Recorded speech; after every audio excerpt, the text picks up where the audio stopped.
מסאי מארה, קניה. שתי נקבות בפלו ממליטות יחד, לאחר הריון ארוך של 11 חודשים. תוך פחות משתי דקות העגלים עומדים על רגליהם. עכשיו הזמן לחזור לעדר המגונן. הנקבות אוכלות את השיליה כדי לא להשאיר סימני ריח ועקבות לטורפים. מאוחר מדי. להקת צבועים צמאי דם מגיעים למקום. הם יודעים כי העגלים הרכים פגיעים מאוד ויכולים להיות הסעודה הבאה שלהם. הבפלו מנסים להצמד לאמותיהן, הרי הם בקושי הספיקו לנוק יניקה ראשונה אפילו, כבר נלחמים על חייהם. למרות מספרם הרב של הצבועים למול שתי נקבות הבפלו, יודעים הצבועים כי פגישה עם קרן הבפלו הוא סיכון גדול מדי עבורם, ונוקטים עם מתקפות יחידים זהירות. ההמתנה, הם אומרים, תתיש את הנקבות והעגלים לא יחזיקו מעמד למול כולנו.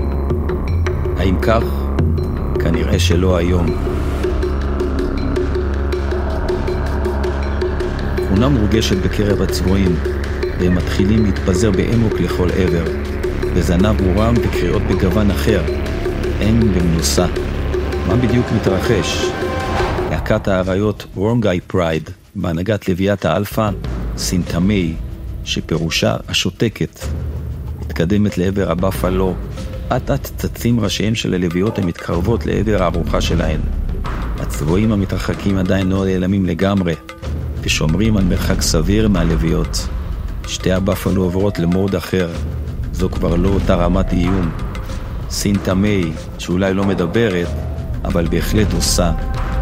יוצאת ראשונה להתקפה ללא היסוס כאומרת, ממני תראו וכך תעשו. היא מפספסת במעט את צווארו של העגל המדדה. אמו נחלצת לעזרה מיידית, והלוויות עוברות למצב המתנה.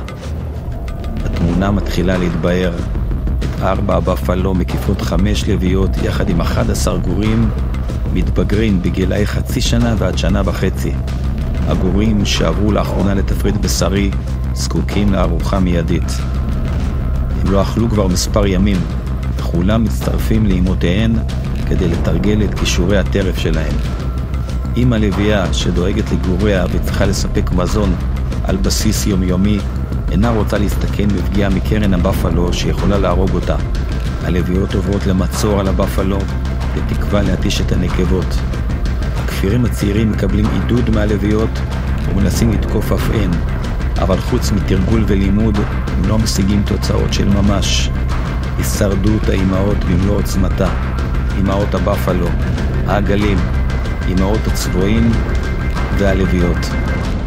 מי ישרוד את מעגל החיים הזה?